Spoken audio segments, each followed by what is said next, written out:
ज़िंदगी आसान हो जाएगी एपिसोड नंबर 6। रवि को वह सानिया याद आ गई जो क्रिकेट की दीवानी थी। हाँ हो सचिन के छक्के पर सानिया खुशी से चिल्लाई और साथ ही गाना हम हैं हिंदुस्तानी, हम तो जीतेंगे ही, हाँ जीतेंगे। सानिया ने केक की तरफ हाथ बढ़ाना चाहा मगर रवि ने टोक दिया। सानी चटोरी नदीदी, इतना मत खाओ, फूल कर कुप्पा हो जाओगी, शर्म करो रवि, मैं तुम्हारे घर की मेहमान हूँ और तुम मेरा खाना गिन रहे हो। सानी ने अफसोस से उसे देखा। तुम मेहमान नहीं, जान की आफत हो, रवि ने उसे चिढ़ाया। दादू, सानिया ने तस्वीर हाथ में लिए बैठी दादू को पुकारा। वह स्क्रीन पर नज़र गड़ाए बड़ी गौर से मैच देख रही थी। सानिया के पुकारने पर भी ध्यान नहीं दिया। दादू देखिए, आपका पोता मुझे घर से निकाल रहा है। मैंने ऐसा कब कहा? रवीन ने उसे घूरा। झूठ बोल रही हो, जन्नत में नहीं जाना क्या? झूठे हो गए तुमने खुद अभी मुझे जान के आफत कहा। सानिया ने रुआसी आवाज़ में कहा। चुप करो, चुप, देखो मैच कितने रोमांचक मोड़ पर पहुंच गया है। अभी बेचारा बच्चा आउट होते होते बचा। दादू उन दोनों की तकरार से डिस्टर्ब हुई। सचिन को बेचारा बच्चा कहने पर तभी तो सानिया के चेहरे पर अचानक मुस्कुराहट आ गई। सानिया कपड़े सेट करने के बाद टेबल पर रखा मैगजीन उठाए बड़े इत्मीनान से पढ़ रही थी। रवि को उसके यूँ फालतू बिजी रहने पर बहुत गुस्सा आया। यह मैगजीन पिछले कई हफ्तों से यहीं पड़ी थी और सानिया लगभग हर दिन उस मैगजीन को पढ़ती थी। मैं एक मैगजीन को 3 दिन में पढ़ लेती हूँ और किसी भी चीज़ को दोबारा पढ़ते हुए मुझे बोरियत होती है। रवि को सानिया की वह भूली हुई बात याद आ गई। उसे तो एक चीज़ को बार बार पढ़ने से बोरियत होती थी। अब कितने हफ्तों से ये उस मैगज़ीन को रोज़ पढ़ती है। कहीं ये उस मैगज़ीन में मुँह दिए जब्बार की यादों में तो गुम। रवि के माथे पर शिकन उभर आई। उसने होठ भींचते हुए उसे देखा मगर वह तो आसपास से बेखबर मैगज़ीन पढ़ रही थी। रवि ने गुस्से से रिमोट दीवार पर दे मारा। रिमोट टूटने की आवाज़ पर सानिया ने रवि को देखा जो गुस्से भरी नज़रों से उसे ही देख रहा था। सानिया को उसके रवैये की समझ न आई। अब उसने ऐसा क्या किया था जो रवि इतना गुस्से में था? उसे याद करने पर भी अपनी कोई गलती याद न आई। तुम अपना यह ज़रूरी काम बाहर जाकर भी कर लो। मैं लाइट ऑफ कर रहा हूँ, तुम दफ़ा हो जाओ यहाँ से। सानिया अपनी इतनी बेइज्जती पर सानिया की आंखों में आंसू आ गए। वह जल्दी से कमरे से बाहर चली गई। उसके जाने के बाद रवि ने गुस्से से होठ कुचले और दिल में फ़र्क आ जाए तो उसे बर्बाद पलों में दलीलें, मंतिक़ें और फ़ासले बेकार होते हैं। वह किचन की दीवार से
सानी ने नाम सिर हिला दिया।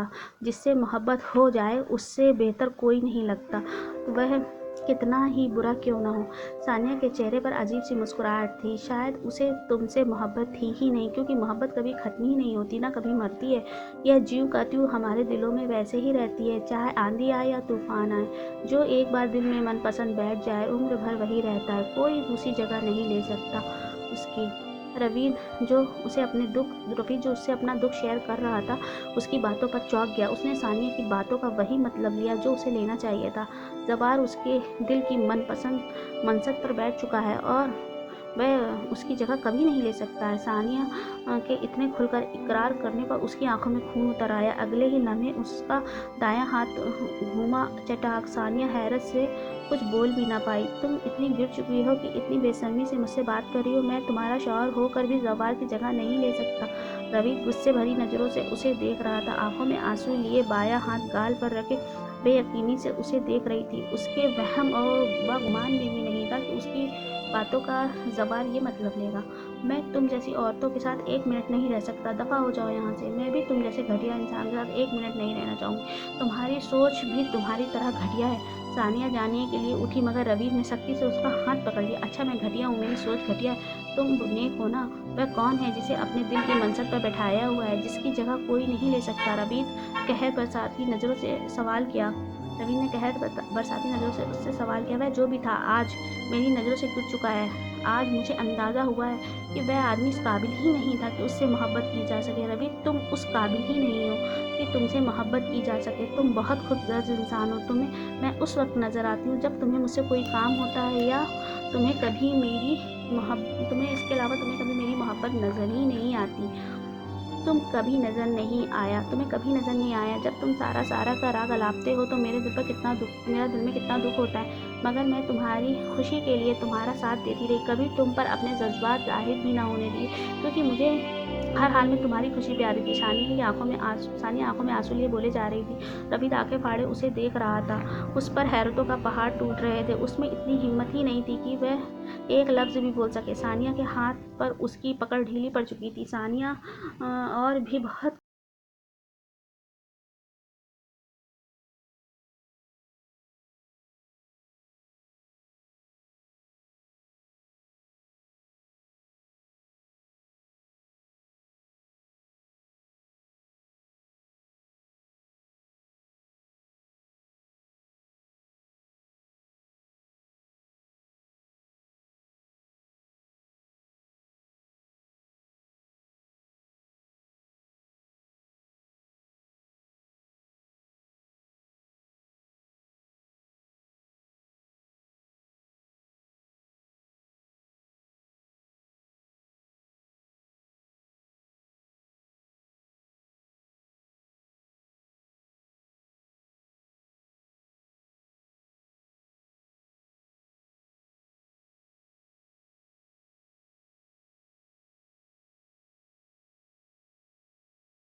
सानिया के आंसू अपने दिल पर गिरते हुए महसूस हुए।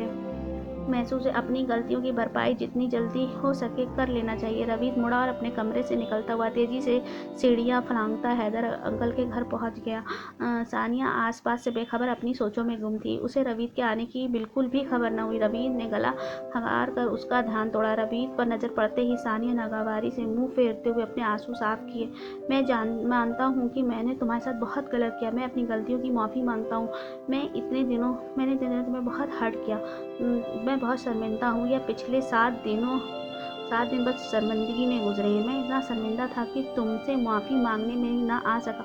प्लीज़ मुझे माफ़ कर दो। रवीत का सर शर्म से झुका हुआ था। आई एम सॉरी सानी, आई एम रियली सॉरी। वह घुटने के बल उसके सामने बैठ गया। मुझे माफ़ कर दो प्लीज़। वह माफ़ी मांगती नज़रों से सानिया को देख रहा था। मेरे साथ घर चलो वरना दादू मुझे घर से निकाल देंगे। रवीत ने चेहरे पे परेशानी लाते हुए